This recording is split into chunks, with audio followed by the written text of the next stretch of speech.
the fact that he was going to this length, if this is true, is not a good look. The Sunday Times royal editor Roy Anika reveals that Prince William's impatience over the handling, or gives us full details of Prince William's impatience over the handling of the Giuffre Epstein affair.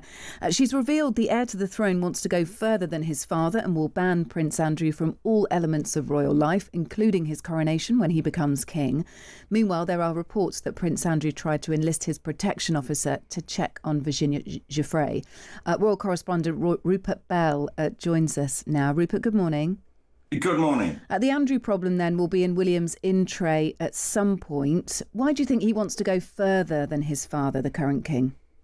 Because he wants to basically, when he becomes king, do things on his own terms. And as he said in this interview with Eugene Levy recently, he wants a monarchy fit for purpose. Well, the endless drip feeding of revelations about his uncle causes him great heartache. And you saw actually the manifestation of what William really thinks of Prince Andrew when he attended the Duchess of Kent's funeral, and they stood next to each other, and William gave his uncle looks that didn't suggest anything but contempt for him. And the problem with any time Andrew turns up at a royal event, you end up with him being the story, and William is desperately keen to make the working royals the story for him and his family. And Andrew, we get more revelations coming out. There seems to be a constant drip feed of allegations made against Andrew, which he says he strongly denies, as he said in that statement.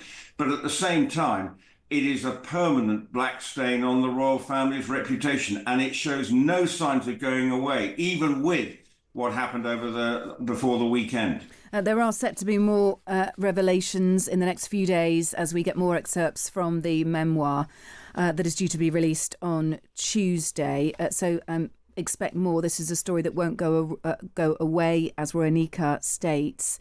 What is there left to take away from Andrew? If we get into the wheat of it, he's going to put to one side, I think, is probably the best way to use it. Not use his dukedom, not use Knight of the Garter. What else can be taken away from him?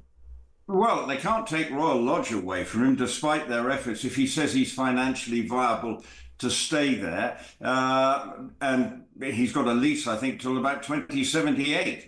So he can stay if he can prove that he's not going to be a drain on the royal family resources. I'm not sure what else they can take away. You can't take, unless it's an act of parliament, his title prince, because he is the son of the king, and that's the way it works. So in a way, it's just somehow Andrew's just going to be a hermit. And I'm not sure what the royal family do. People have said, well, why didn't they do this in the beginning? Because every time they seem to be slicing a little bit off what he's able to do. But at the moment, for Prince Andrew, he says he's got nothing to deny, yet every time something comes out, some allegations seem to put it worse for him. So the royal family must be, again, waking up and knowing this book's coming out and think, well, what can we do? And I think they're probably at their wits' end, because it just seems to be getting worse and worse for them. And for the king, who's still battling cancer, don't forget, and having treatment, it must be the worst possible feeling, having to do this for his brother. The Queen, the late Queen, found it very difficult to admonish him. And I'm sure the king is finding it not that easy to do what he has done. Perhaps that's it. William, of course, is the nephew. Perhaps it's easier for a nephew than a brother, and definitely easier than a mother. Just a quick one, Rupert, on the allegations that have come out today that Prince Andrew used his Met bodyguard to investigate Giuffre. Take us through that. That is being reported elsewhere today.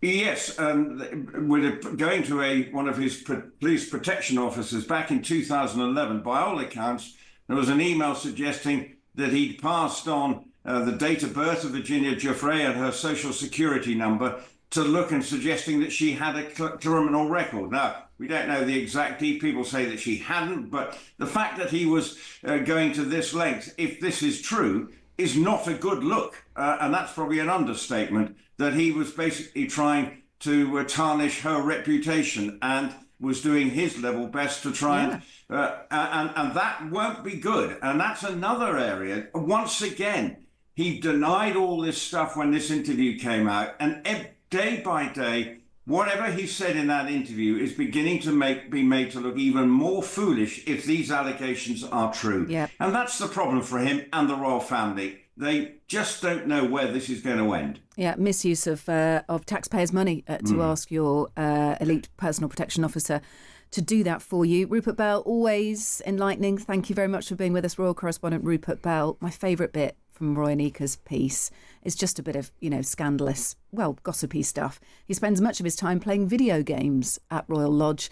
So, of course, I have to ask the question, what video games does Prince Andrew play? He certainly has main character energy anyway. He's not an NPC. Maybe he's building his own house on Roblox or something. You never know. So, yeah, fascinating stuff there.